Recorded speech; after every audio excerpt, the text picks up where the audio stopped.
In June 2012, the technology industry looked up at the sky above San Francisco.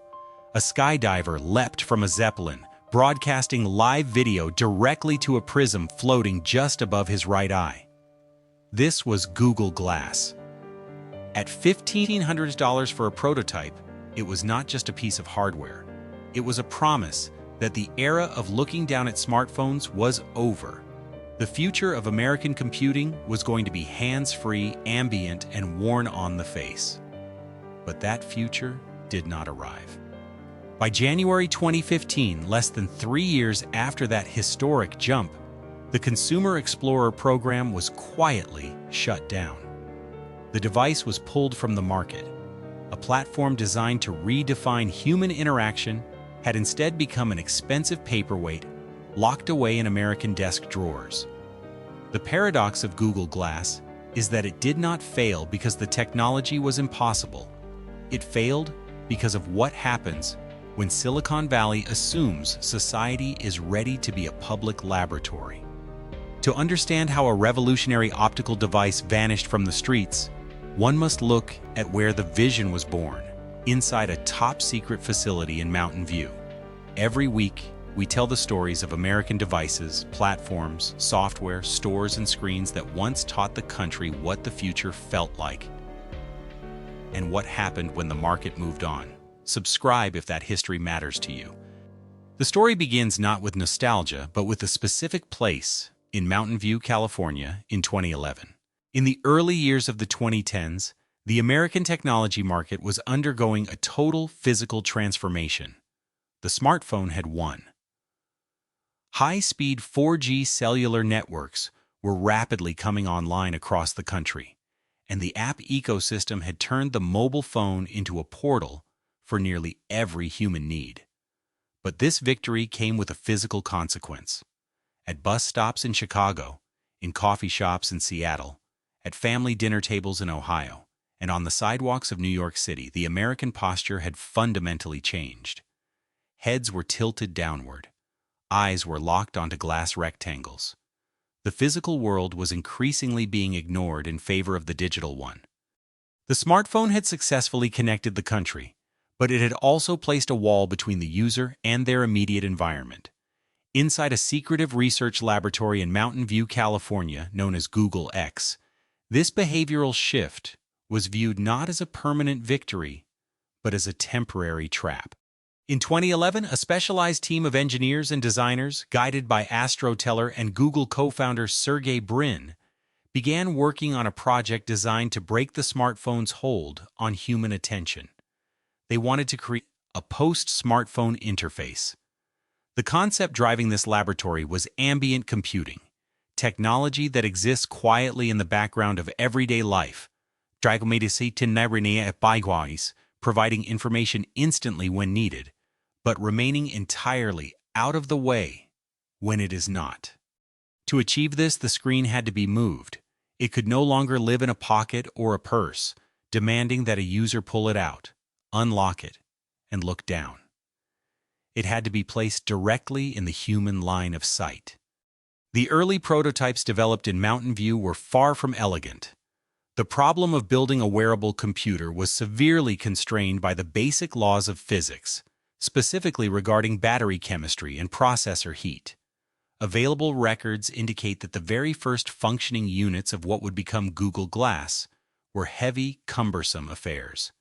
Engineers had to attach bulky display hardware to a modified pair of safety glasses, while the actual computing power and battery were wired to a massive pack that the user had to wear on their back. It was a piece of industrial hardware, completely unsuited for an American living room or a crowded city street. But the engineering team relentlessly miniaturized the components. They stripped away the backpack. They moved the processor, the battery, the camera, and the display into a single, asymmetrical housing that rested on the right side of a titanium frame. Traditionally, a hardware company developing a radically new form of consumer electronics would keep the device hidden inside closed testing facilities for years. They would subject it to rigorous private trials, refining the hardware until the battery was reliable, The software was flawless, and the social implications were fully understood. But Google X was operating under a different philosophy. They believed that a product designed to change human interaction could not be perfected in a sterile laboratory. It had to be tested in the wild. This decision was the hinge upon which the entire history of the device would turn. The company decided to treat the American public space as an open beta test. At the Google I/O Developer Conference in June 2012, the company did not just unveil a concept. They announced a product. They called it the Explorer Edition. But this was not a standard consumer launch. Google Glass was not shipped to Best Buy displays, Radio Shack counters, or mall electronics stores. It was not subsidized by carrier contracts on retail shelves. Instead, Google opened a restricted program. Attendees of the conference, and later a select group of applicants who campaigned on social media for the privilege, but were allowed to purchase the prototype. The price was set at an astonishing $500. By early 2013, the first production units of the Explorer Edition began shipping. For $500, an American early adopter received a titanium band featuring a small, clear prism resting just above their right eye. It was equipped with a 5-megapixel camera, a touchpad on the side of the frame, and a processor capable of running a specialized operating system. Because it was priced as a luxury item and distributed through an exclusive, application-only process, the initial user base was highly concentrated. The device landed squarely on the faces of Silicon Valley developers, technology journalists, venture capitalists, and wealthy early adopters living in major urban centers like San Francisco and New York. These were the Explorers. They were sent out into the American market to prove that the era of the smartphone was ending. They walked into coffee shops, rode on subways, and attended meetings wearing a camera and a screen on their faces. The device immediately commanded attention. It looked like a piece of science fiction made real, a physical manifestation of a future that the public had only seen in movies. For the tech enthusiasts who unboxed the pristine packaging, synced the device to their Google accounts, and placed the titanium band on their heads, the initial experience was mesmerizing. The interface felt entirely new. The digital world was no longer trapped behind a pane of glass in their hands. It was floating in the air, overlaying their physical reality. The hardware was fragile, but the company did not want to hide it in a basement. They wanted America to wear the future into the light. When an American early adopter paid the $1,500 entry fee and received the Explorer Edition in the springs of 2013, they were not just purchasing a consumer electronic device. They were buying access to a radically different digital paradigm, packaged in a premium, minimalist box that signaled high-end luxury rather than raw utility. The physical object inside was surprisingly stripped down. A sleek, flexible titanium band wrapped tightly around the back of the head, ending in a plastic housing that rested entirely on the right side of the face. There were no traditional screens to hold, no glowing physical buttons to press, and no bulky hinges to fold. The core of the experience was the prism display, a small clear block of optical glass suspended slightly above the wearer's right eye that projected a glowing, translucent digital screen directly into their field of vision. When inactive, it was entirely invisible, allowing the user to make normal eye contact. When activated by a specific upward head tilt or the wake word OK glass, it created the optical illusion of a floating 25-inch high-definition television sitting roughly 8 feet away in space. In a bustling American environment like a New York City sidewalk, this specific interface meant a user could walk through a dense crowd, receive a text message, read the contents, and dictate a reply without ever breaking their stride or looking down at their hands. The digital world was no longer housed in a pocket, demanding total attention. It was draped over physical reality, accessible with a mere glance. Interaction was not limited to voice commands. The entire plastic housing on the right side of the frame functioned as a capacitive touchpad, a touch-sensitive surface that allowed the user to navigate software through physical swipes and taps.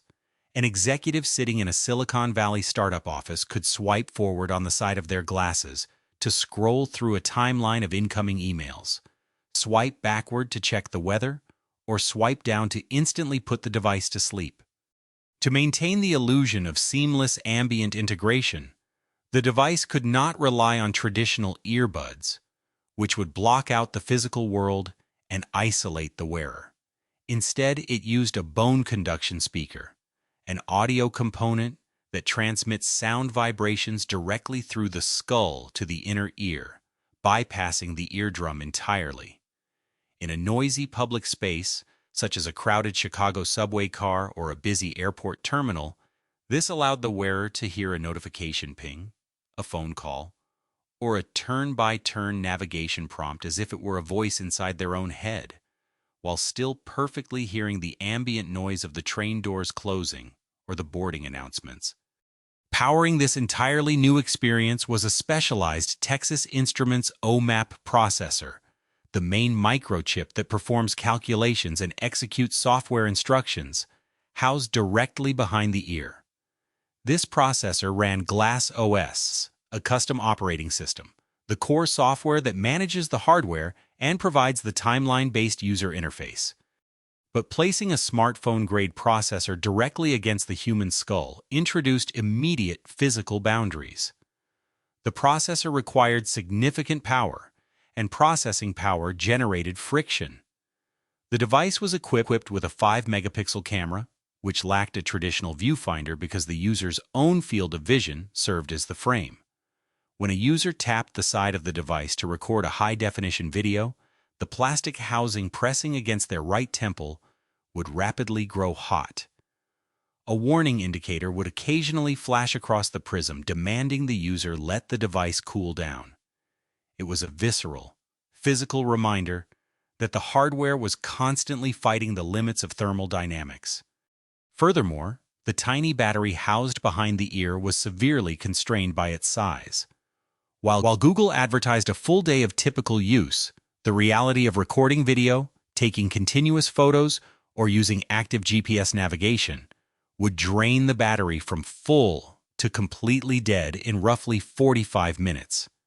Despite these severe hardware constraints, the initial breakthrough felt profound. Developers immediately began building a new ecosystem, the network of third-party software, applications, and services that makes a platform valuable around the idea of hands-free computing. Major American digital institutions rushed to be part of the experiment, terrified of missing the next major platform shift. The New York Times developed a custom application that delivered breaking news alerts directly to the prism, allowing users to scan headlines in their peripheral vision while waiting in line at a Seattle coffee shop.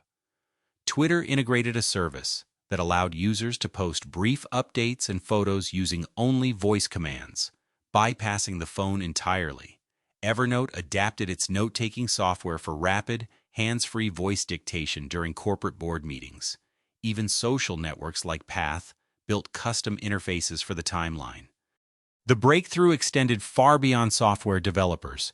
In a highly publicized move to position the device as a luxury lifestyle accessory rather than a piece of awkward engineering, designer Diane von Furstenberg integrated Google Glass into her spring 2013 runway show at New York Fashion Week. Models walked the runway wearing color-coordinated versions of the device, recording the high-fashion audience from their own point of view. Simultaneously, in the medical field, early trials in American surgical rooms demonstrated how doctors could pull up patient vitals or complex X-rays on the floating prism without having to break their sterile scrub or look away from the operating table. For the first time since the debut of the touchscreen smartphone, a radically new piece of hardware seemed poised to redefine the American consumer tech market.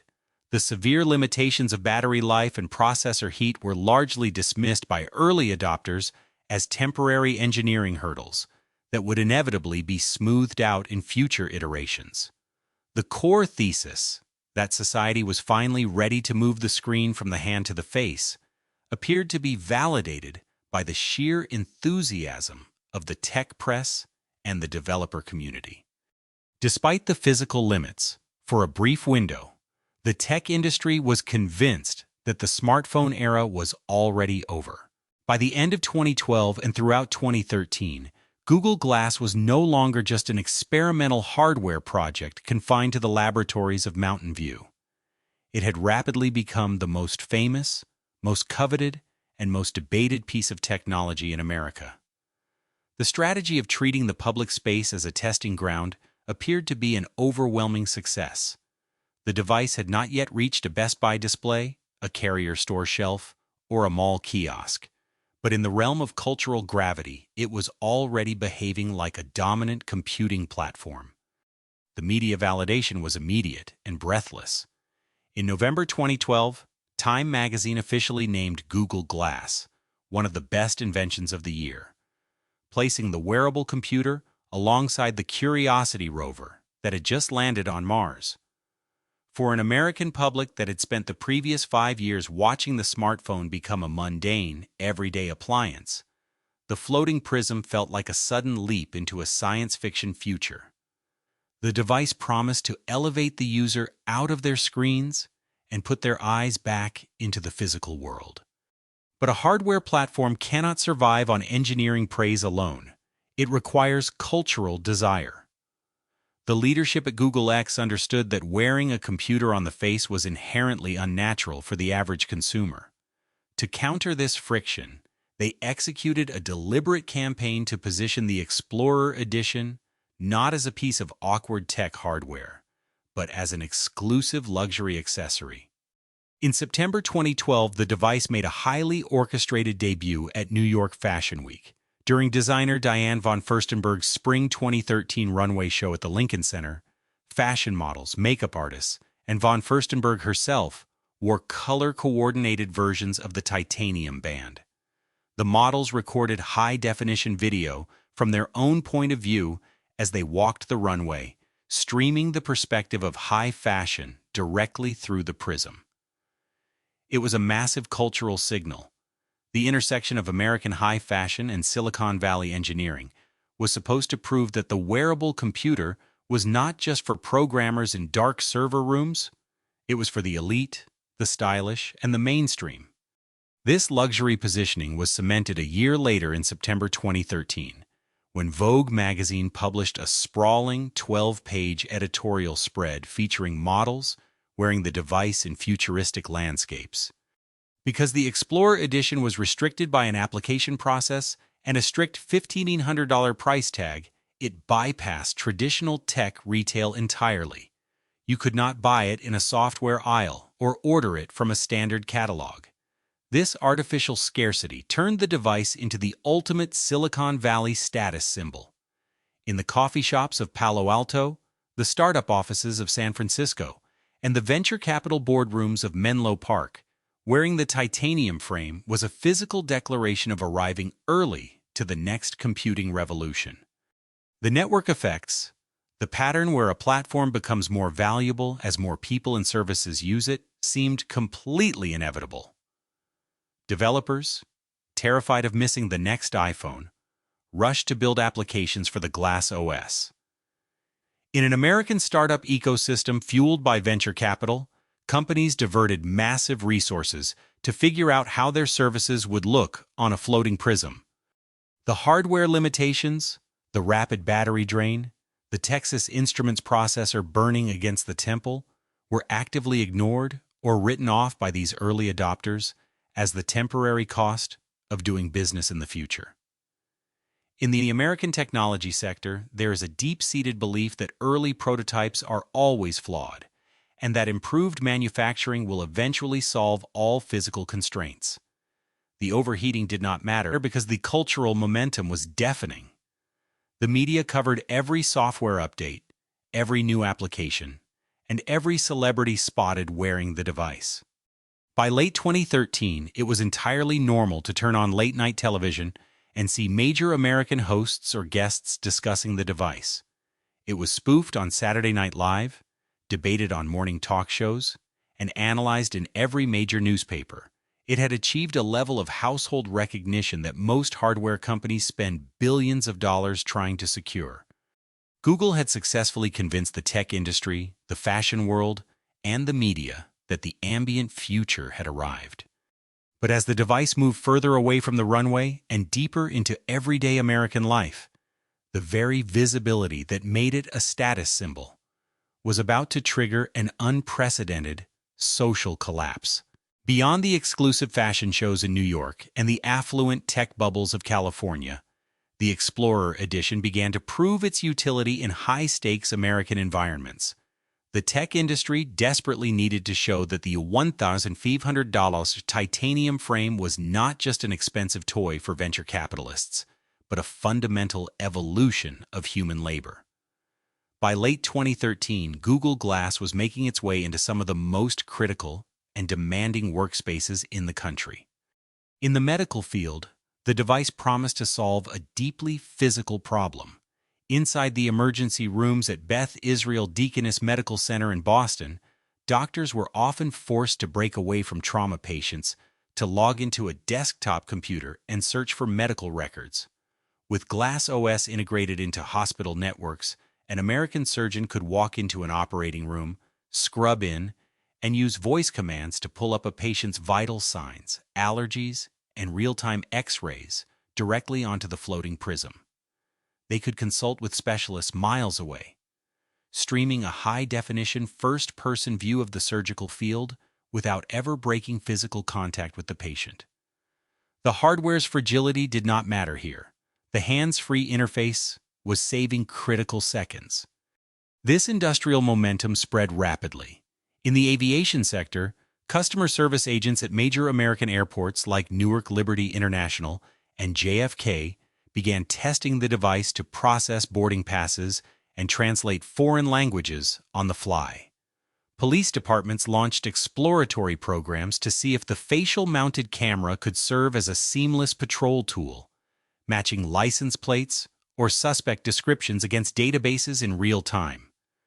Mechanics on factory floors realized that they could pull up complex wiring schematics in their peripheral vision while keeping both hands buried inside an engine block.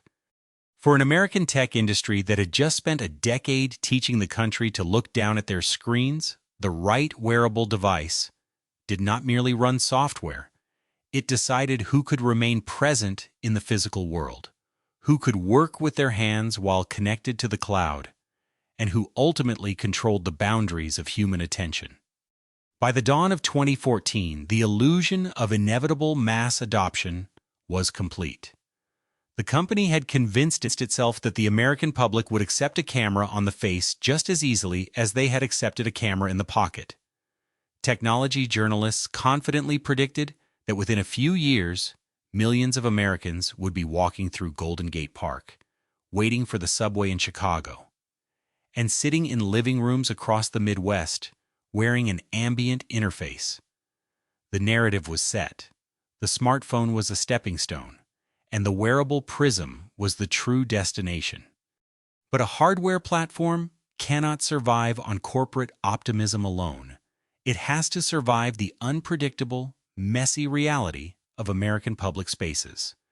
The first serious crack in the platform's momentum did not come from a competing tech company in Silicon Valley.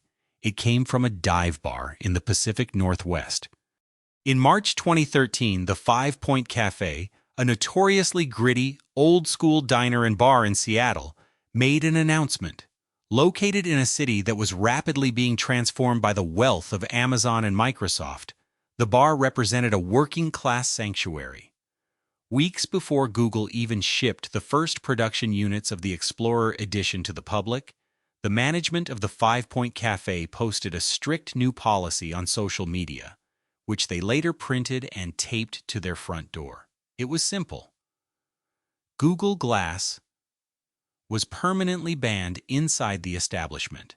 Violators would be kicked out.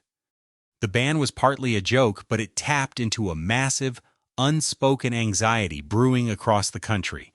The bar argued that their patrons had a right to drink, talk, and exist in a private social space without being secretly recorded by a glowing prism on a stranger's face. The story went viral nationally. The 5 Point Cafe had accidentally exposed the core flaw in Google's grand experiment.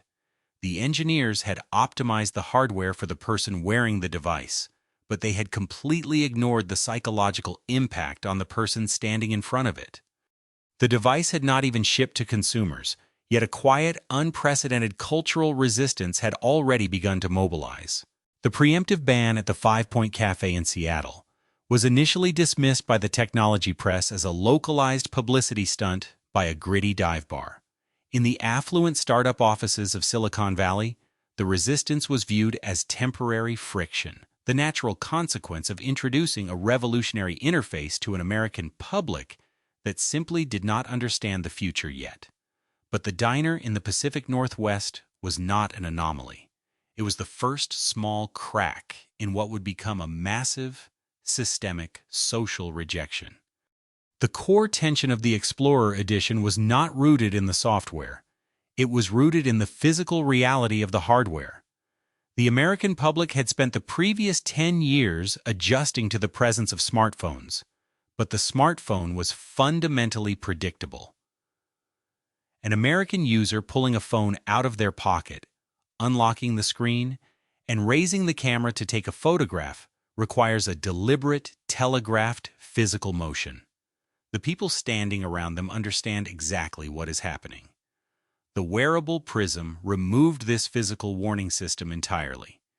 Because the 5-megapixel camera was mounted directly to the face, it was constantly pointed at whoever the user was looking at. A tiny light indicated when the device was actively recording, but in a brightly lit environment or to a passerby who did not understand the hardware, that light was practically invisible. This ambiguity broke a deeply held, unspoken social contract in American public life.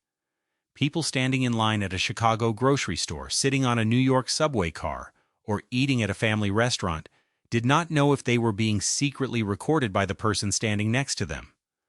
More importantly, they deeply resented the psychological burden of having to wonder. This localized anxiety rapidly metastasized into strict institutional bans across the country. Commercial establishments realized that allowing the device inside their doors actively drove away other paying customers.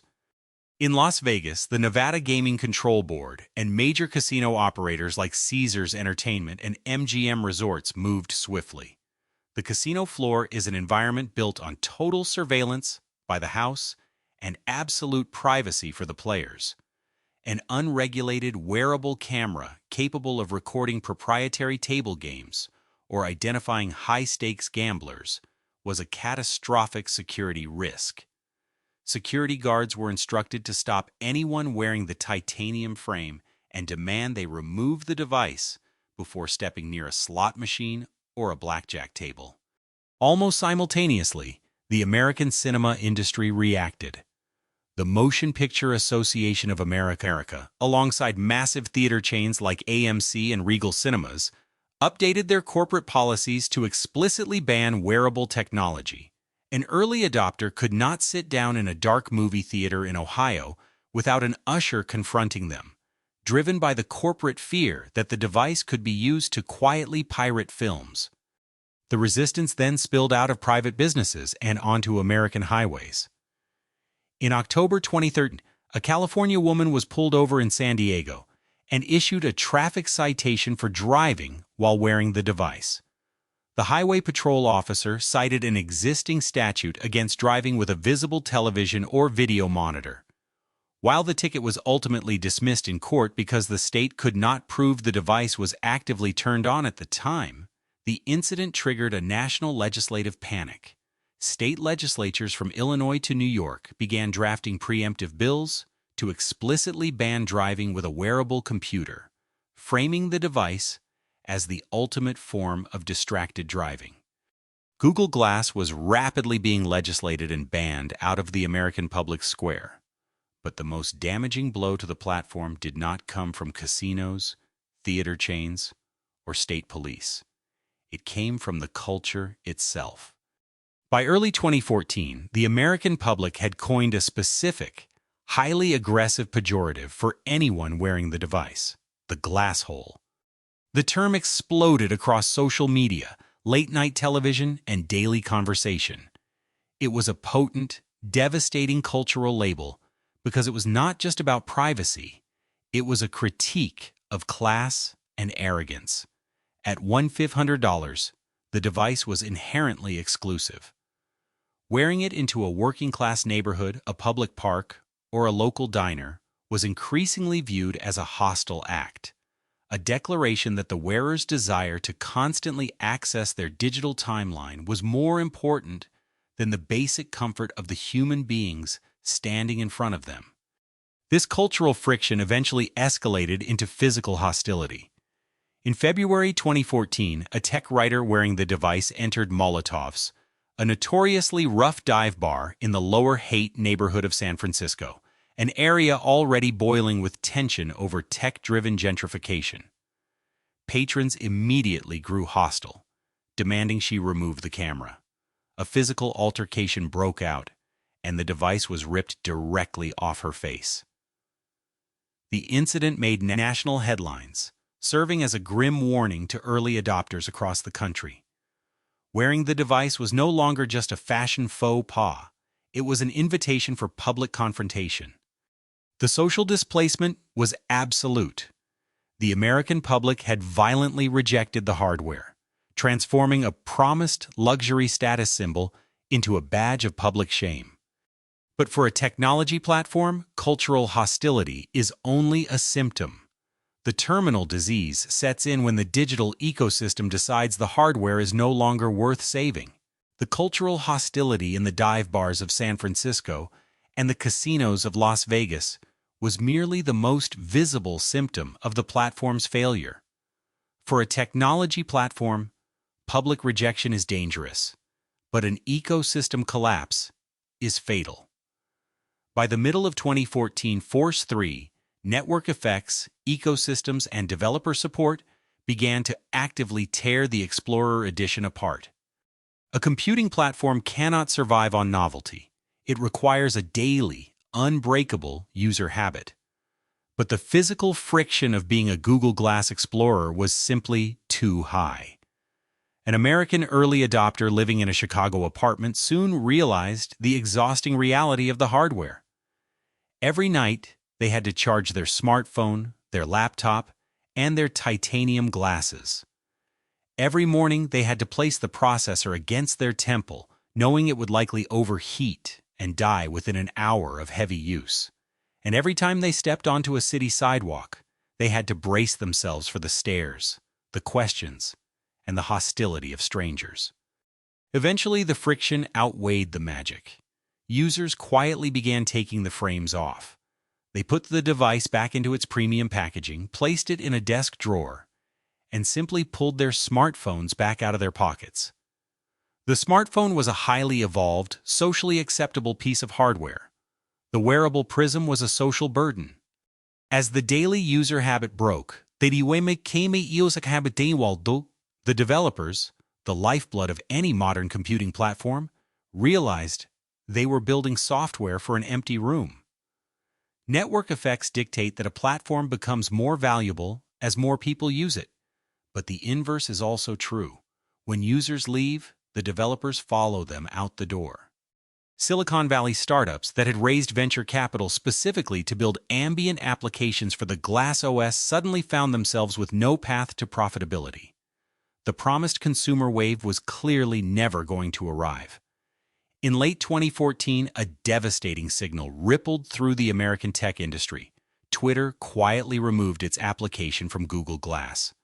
If the ultimate real-time social network, a digital platform built on instant updates, connections, and shared identity, no longer saw value in a real-time, face-mounted display, the consumer ecosystem was effectively dead.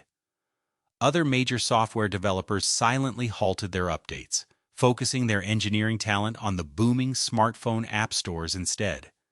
Inside the corporate offices of Mountain View, The strategic error of treating the American public space as an open beta test had become undeniable.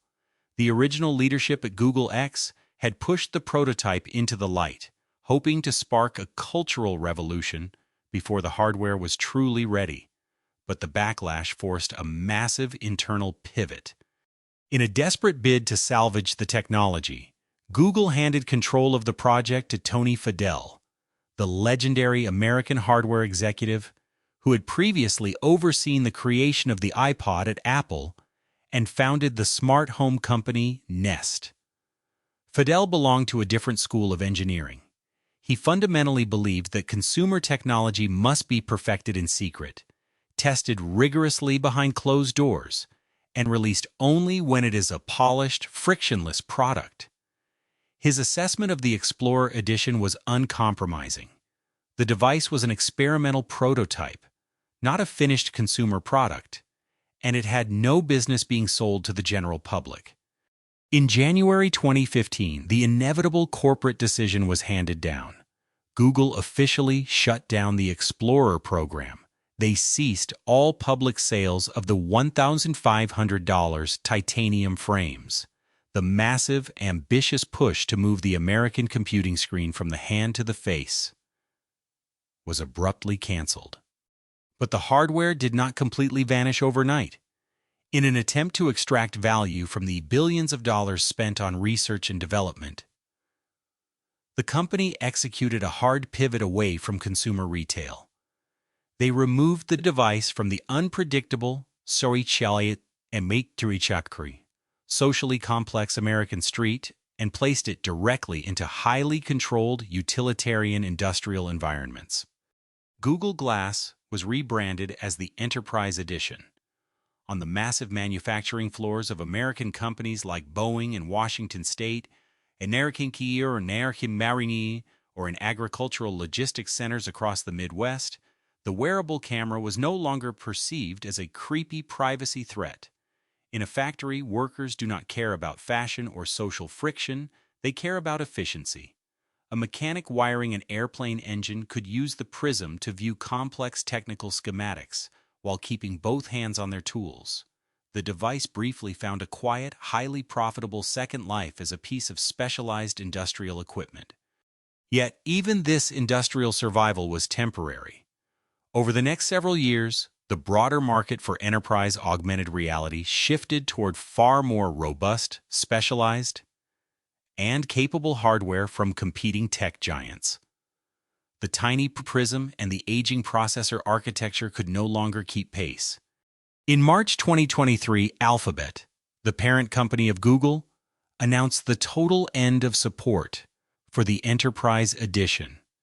End of support is the definitive death knell in modern computing.